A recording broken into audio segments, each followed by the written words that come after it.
Global I take YouTube channel में आप सभी का एक बार फिर से स्वागत है।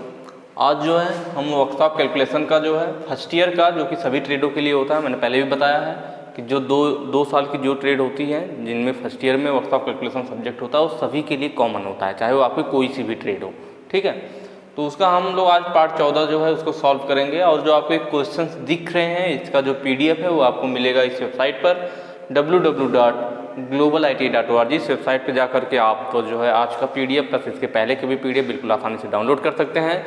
प्लस जैसा कि आप लोग जानते हैं कि फर्स्ट ईयर में वर्कशॉप कैलकुलेशन जो दो अर्थी ट्रेडें हैं उनमें फर्स्ट ईयर में कॉमन रहता है, वैसे ही आपका इंजीनियरिंग ड्राइंग और एम्प्लॉयबिलिटी स्किल ये दो और सब्जेक्ट हैं, ये दोनों भी कॉमन होता है, सिर्फ थ्योरी अलग होगा।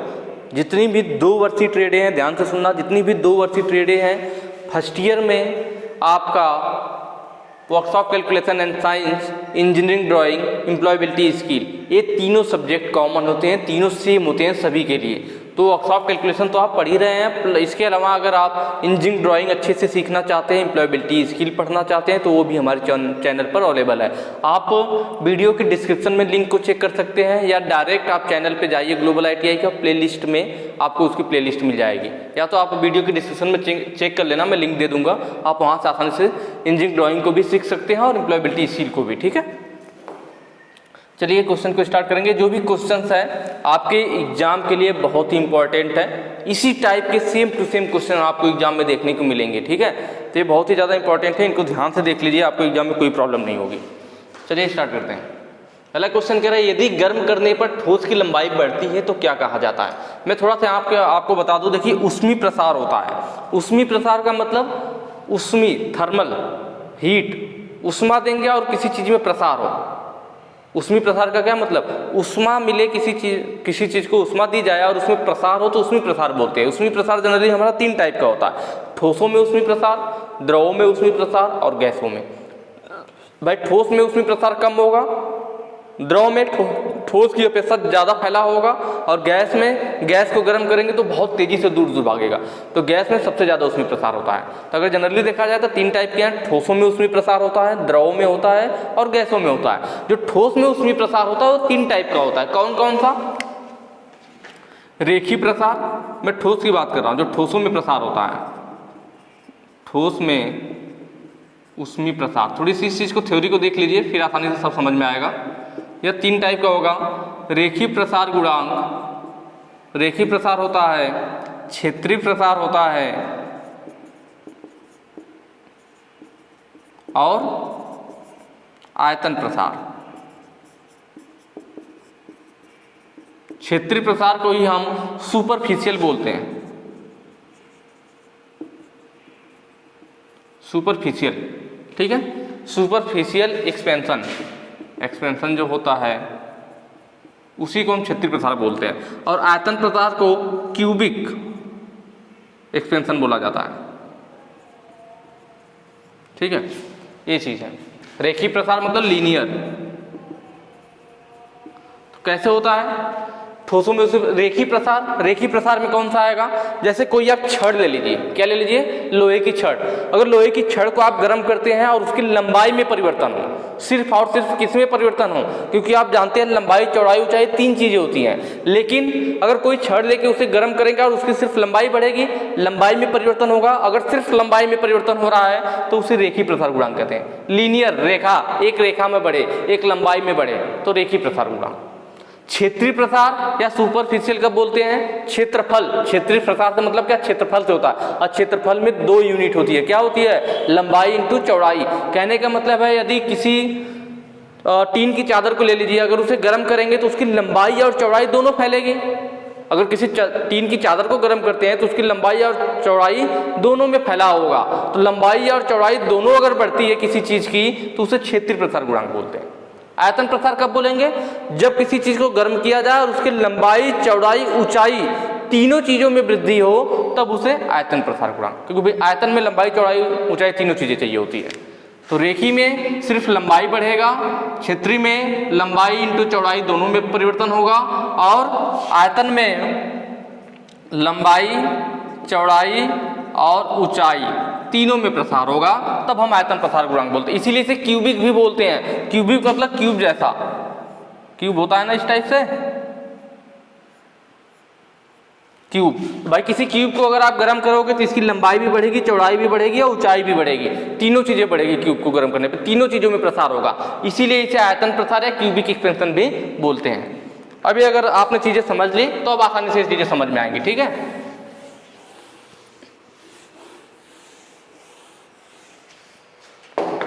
देखिए कह रहा है यदि गर्म करने पर ठोस की लंबाई में बढ़ती है तो क्या कहा जाता है। अभी मैंने बताया कि अगर गर्म करने पे सिर्फ लंबाई बढ़ेगा तो भाई लंबाई बढ़ी मतलब एक रेखा में बढ़ी तो रेखीय प्रसार, अगर लंबाई चौड़ाई दोनों बढ़ता है तो क्षेत्रीय प्रसार, लंबाई चौड़ाई ऊंचाई या कह लीजिए लंबाई चौड़ाई मोटाई तीनों में परिवर्तन होता है तो आयतन प्रसार। तो यहाँ सिर्फ लंबाई की बात करा कि सिर्फ लंबाई बढ़ रही है, इसका मतलब क्या होगा, ऑप्शन 1 सही हो जाएगा, रेखीय प्रसार, ठीक है।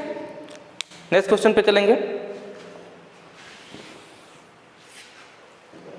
अगला कह रहा है तापमान में प्रति डिग्री मूल लंबाई में परिवर्तन को क्या कहा जाता है। तापमान में प्रति डिग्री मूल लंबाई में परिवर्तन, थोड़ा सा मैं आपको बता देता हूं। अभी हमने पढ़ा रेखीय प्रसार और क्षेत्रीय और आयतन, तीनों के फार्मूला थोड़ा सा यहाँ पे हम देखेंगे। देखिए रेखीय प्रसार जो गुणांक होता है उसमें क्या होता है कि लंबाई में परिवर्तन होता है, जो लंबाई में परिवर्तन होता है डेल्टा एल से दिखाते हैं।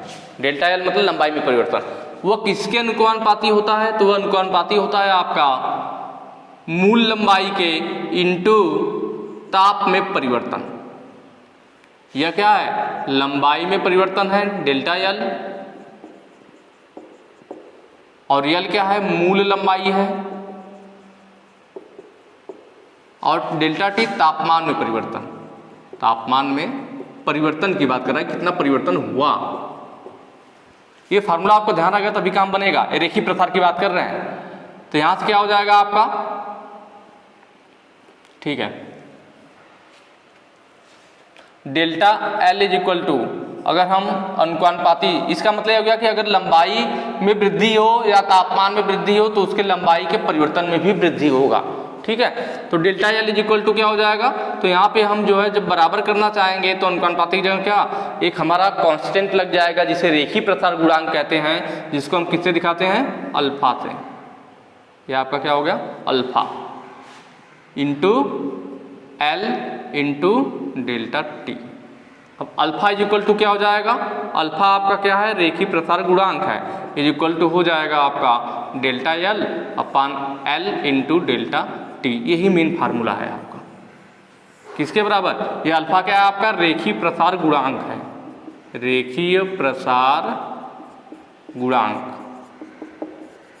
डेल्टा एल लंबाई में परिवर्तन, एल मूल लंबाई है, प्रारंभिक लंबाई है, और डेल्टा टी तापमान में परिवर्तन है। यह क्या, रेखीय प्रसार गुणांक के लिए। अगर ये क्षेत्रीय प्रसार की बात करें तो उसमें क्षेत्रफल आ जाएगा, और क्षेत्रीय प्रसार में जो क्षेत्रीय प्रसार गुणांक होता है उसे बीटा के द्वारा दर्शाते हैं। फार्मूला सेम ही रहेगा, क्षेत्रीय प्रसार गुणांक को बस अल्फा की जगह उसे बीटा से दर्शाते हैं, और डेल्टा एल की जगह क्या हो जाएगा, डेल्टा ए हो जाएगा, क्योंकि उसमें क्षेत्रफल होता है। जहां जहां लंबाई है, एल है, तो यहाँ पे ए हो जाएगा into delta T. Same formula है, क्षेत्रफल में परिवर्तन बटे प्रारंभिक क्षेत्रफल इंटू तापमान में परिवर्तन। आयतन प्रसार गुणांक की बात करें तो आयतन प्रसार गुणांक को गामा से प्रदर्शित करते हैं। यहाँ गामा हो जाएगा, और यहाँ ए की जगह क्या हो जाएगा, आयतन के लिए वी हो जाएगा, वी इंटू डेल्टा टी। ये तीनों का फार्मूला है, बिल्कुल सेम है। लंबाई वाला है, रेखीय प्रसार है तो लंबाई रहेगा, आयतन है तो क्षेत्रफल, सॉरी क्षेत्रीय प्रसार है तो क्षेत्रफल रहेगा, आयतन प्रसार है तो आयतन रहेगा।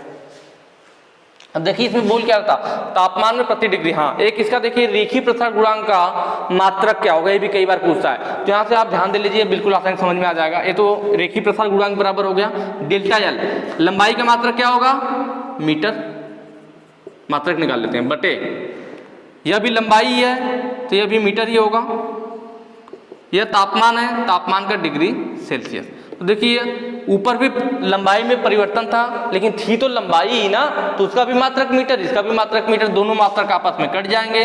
मात्रक क्या बचेगा आपका, बटे में 1 बटे डिग्री सेल्सियस, या कहिए प्रति डिग्री सेल्सियस। तो यह मात्रक होता है रेखीय प्रसार गुणांक का। तो यहाँ पे भी पूछा था कि तापमान में प्रति डिग्री सेल्सियस में आ रहा है ना, कि अगर तापमान में प्रति डिग्री मूल लंबाई में परिवर्तन को क्या कहा जाता है, कि अगर तापमान में प्रति डिग्री सेल्सियस हम करें तो मूल लंबाई में जो परिवर्तन होगा वो क्या होता है, रेखीय प्रसार गुणांक। वही तो है, तापमान में प्रति डिग्री मूल लंबाई में परिवर्तन रेखीय प्रसार गुणांक होता है। तो यहाँ पे ऑप्शन आपका क्या हो जाएगा, बी वाला सही हो जाएगा, रेखीय प्रसार गुणांक। नेक्स्ट चलते हैं। रेखीय प्रसार गुणांक की इकाई क्या है, अभी हमने निकाला था, ठीक है। चाहे रेखीय प्रसार हो, चाहे क्षेत्रीय प्रसार हो, चाहे आयतन प्रसार हो, तीनों का मात्रक कोई होगा प्रति डिग्री सेल्सियस, ठीक है। तो यहाँ पे ऑप्शन देख लीजिए, मीटर लेंथ प्रति नंबर डिग्री, देखिए पहला वाला ये जो है नंबर प्रति डिग्री सेल्सियस या प्रति डिग्री सेल्सियस कह लीजिए, नंबर मतलब जो भी आगे संख्या आएगी इसका, ठीक है, वो संख्या और प्रति डिग्री सेल्सियस। तो ऑप्शन ए सही हो जाएगा रेखीय प्रसार की गुणांक की इकाई या मात्रक के लिए। नेक्स्ट क्वेश्चन पे चलेंगे।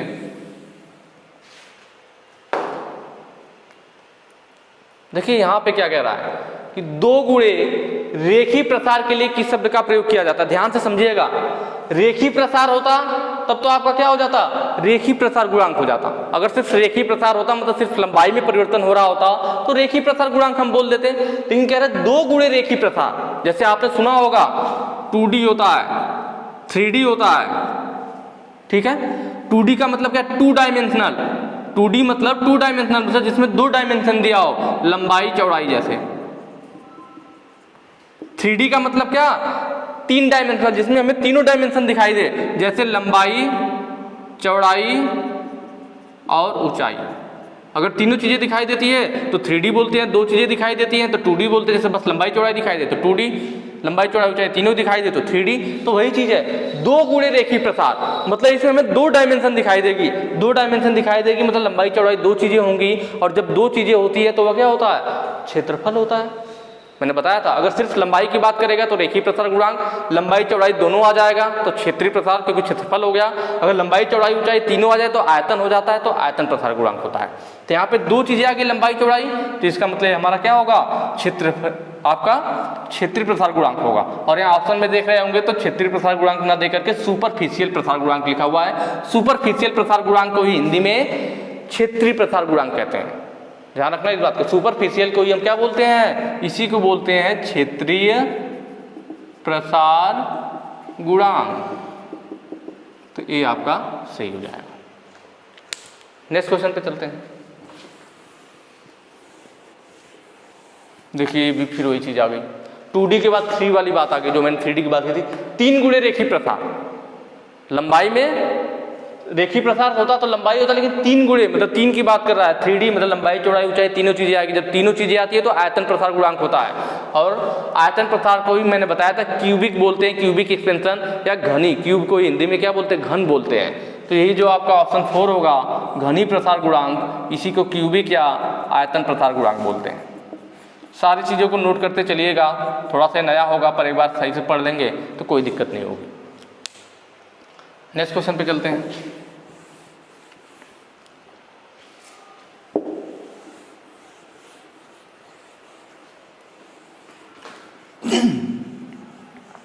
देखिए आगे फार्मूला आ गया, इस पर क्वेश्चन आपको सॉल्व करना होगा।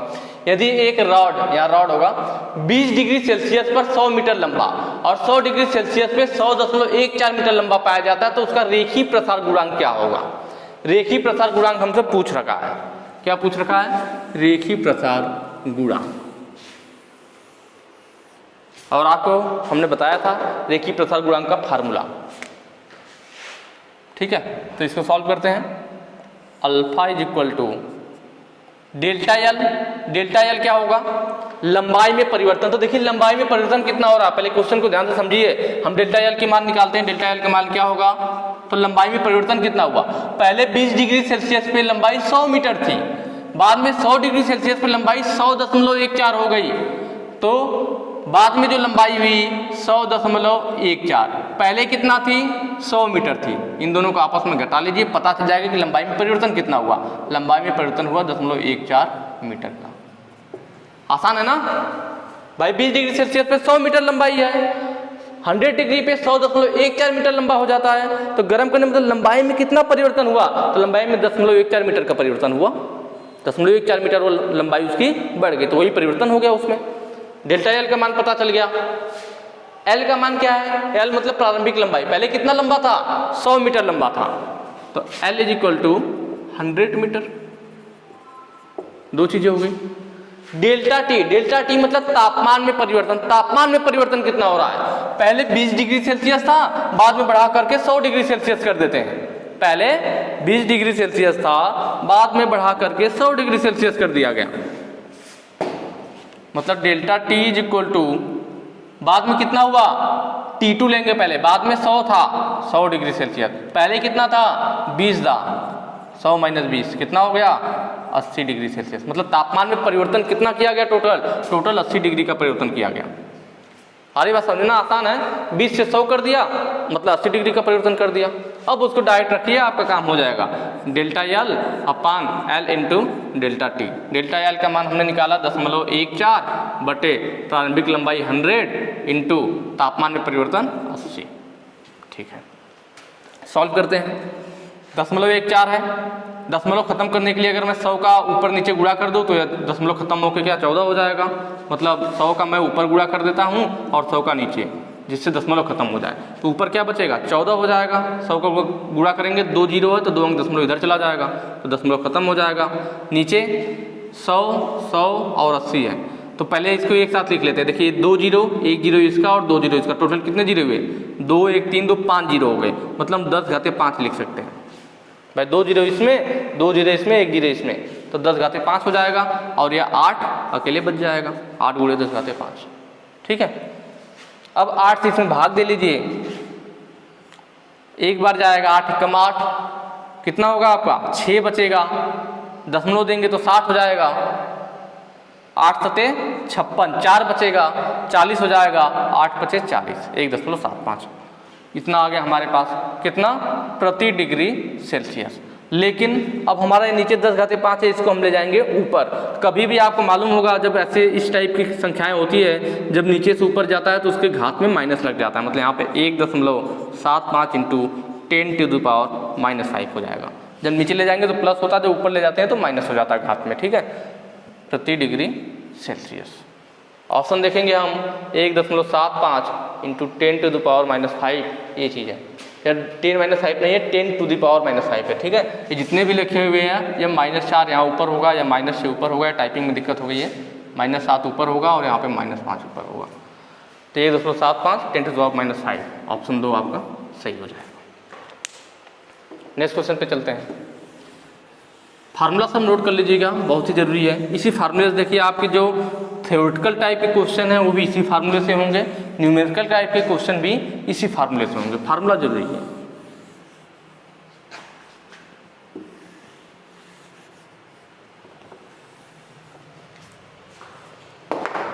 अगला कह रहा है किसी पदार्थ के इकाई द्रव्यमान का तापमान 1 डिग्री सेल्सियस बढ़ाने के लिए आवश्यक ऊष्मा की मात्रा को क्या कहते हैं।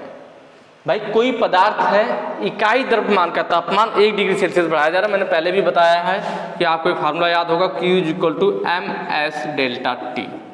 m जो होता है द्रव्यमान होता है,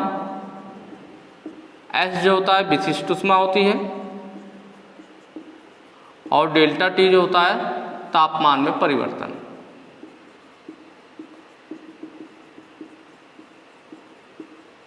ये 3 चीजें। क्या कह रहा है क्वेश्चन में कि पदार्थ के इकाई द्रव्यमान का तापमान, इकाई द्रव्यमान मतलब m का मान 1 ले लिया इसने, इकाई का मतलब 1, m का वैल्यू 1 हो गया 1 डिग्री सेल्सियस बढ़ाने के लिए, t का भी वैल्यू 1 हो गया। आवश्यक ऊष्मा, भाई ऊष्मा ये Q हमारी क्या है, Q हमारी ऊष्मा होती है। तो यहाँ से देखा जाए m का मान 1, t का मान 1, क्या बचा हमारे पास Q = s बचा। मतलब जब एक हमारा क्या है इकाई द्रव्यमान है, इकाई द्रव्यमान के तापमान को 1 डिग्री सेल्सियस बढ़ा रहे हैं, तो जो ऊष्मा होती है वो किसके बराबर हो जाती है, विशिष्ट ऊष्मा के। Q = S, मतलब वह ऊष्मा विशिष्ट ऊष्मा के बराबर होती है। तो ऑप्शन 3 आपका सही हो जाएगा, विशिष्ट ऊष्मा।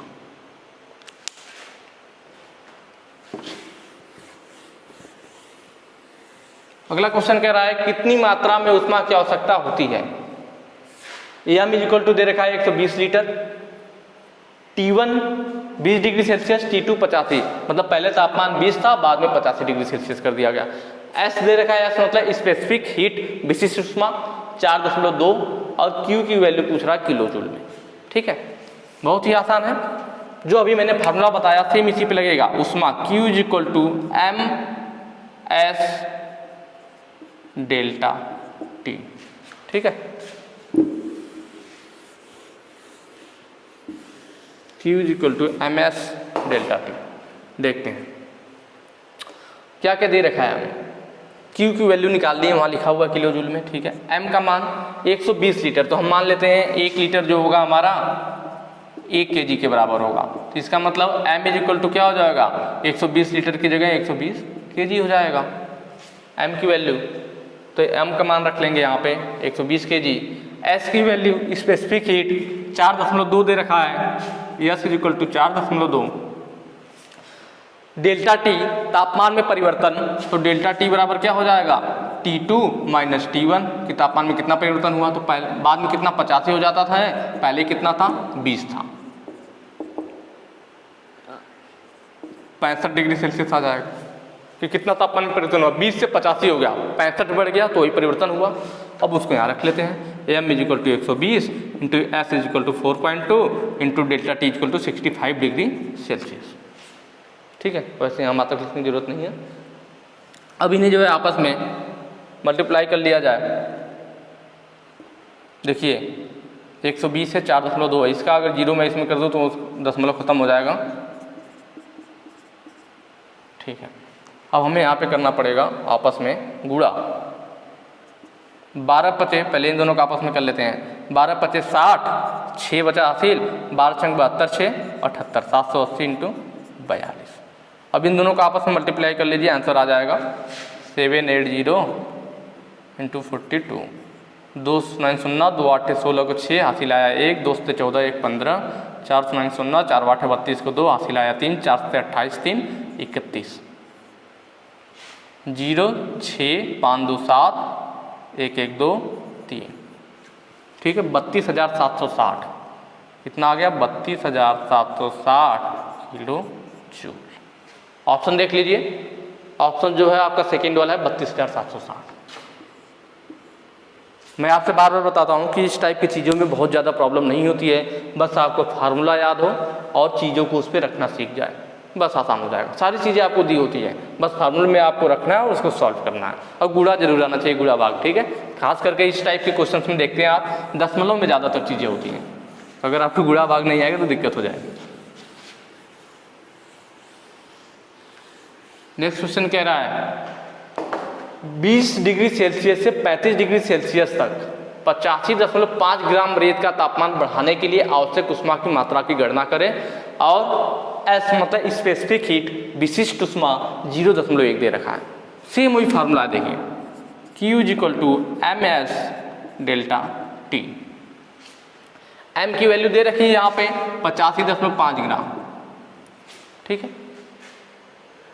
और डेल्टा टी का मान अगर हम निकालना चाहें, delta T equal to T2 minus T1, तो 20 से 35 हो गया था, 35 हो गया था किसने से, 20 से, पहला वाला 20 था, बाद वाला 35 से घटा लीजिए, 20 + 30 = 35, 15 डिग्री सेल्सियस। S की वैल्यू दे रखा है 0.1 रख लेते हैं, M का वैल्यू 85.5 इंटू S की वैल्यू 0.1 इंटू T 15, ठीक है। अब इनका क्या किया जाएगा, आपस में मल्टीप्लाई कर लेते हैं। चलिए 15 पचे 75, पहले इन दोनों का कर लेता हूँ क्योंकि ये तो बहुत आसान है, बस एक अंक दशमलव बढ़ाना पड़ेगा। 15 पचे 75 हासिल आया 7, 15 पचे 75 7, 75 5 80 2 82 हासिल आया 8, 15 8 120 और 8 128।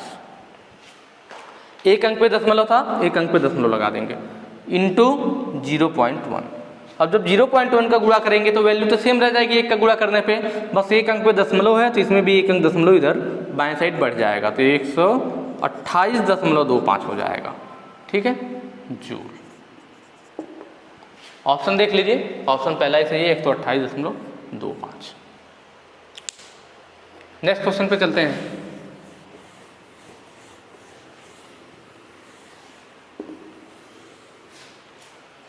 देखिए यहाँ पे कह रहा है 170 ग्राम मटेरियल की विशिष्ट ऊष्मा क्या है। कह रहा है कि 170 ग्राम का मटेरियल है, पदार्थ है, उसकी विशिष्ट ऊष्मा क्या है यदि 50 डिग्री सेल्सियस से 80 डिग्री सेल्सियस तक तापमान बढ़ाने के लिए 510 कैलोरी की आवश्यकता होती है। 510 कैलोरी क्या, क्यू को मान दे रखा है, यहाँ पे उल्टा हमसे विशिष्ट ऊष्मा पूछ रहा है, समझ रहे हैं। Q is equal to MS delta T, हमसे मान किसका पूछा है, विशिष्ट ऊष्मा, मतलब यस की वैल्यू पूछ रहा है, तो यस इज इक्वल टू क्या हो जाएगा, Q बटे इधर गुणा था तो इधर आएगा भाग हो जाएगा m इंटू डेल्टा टी, क्योंकि हमसे विशिष्ट ऊष्मा इस बार पूछ लिया। हमेशा हम लोग ऊष्मा निकाल रहे थे, इस बार विशिष्ट ऊष्मा निकालना है, तो इसको इधर भेज देंगे तो Q बटे m इंटू डेल्टा टी हो जाएगा। देख लेते क्या क्या दिया, यहाँ पे हमें Q का मान दे रखा है 510 कैलोरी, ठीक है 510 कैलोरी Q की वैल्यू है। m की value m equal to 170 gram. Delta T is equal to T2 minus T1। T2 की वैल्यू कितनी है 80 डिग्री सेल्सियस हो गया था, पहले कितना था 50 था, 80 में से 50 गया 30 डिग्री सेल्सियस, ठीक है सारी चीज़ें पता है, वैल्यू रख लीजिए। Q का मान कितना है 510 कैलोरी, 510 बटे m की वैल्यू 170 इंटू डेल्टा टी 30।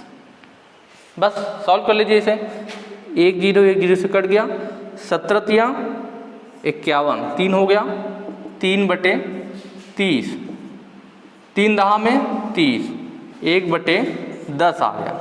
अब जब भाई एक अंक 1 0 है तो जब इससे भाग देंगे क्या होगा, एक अंक दशमलव लग जाएगा एक अंक पे, तो 0.1 कहिए या 0.1 कहिए एक ही बात है।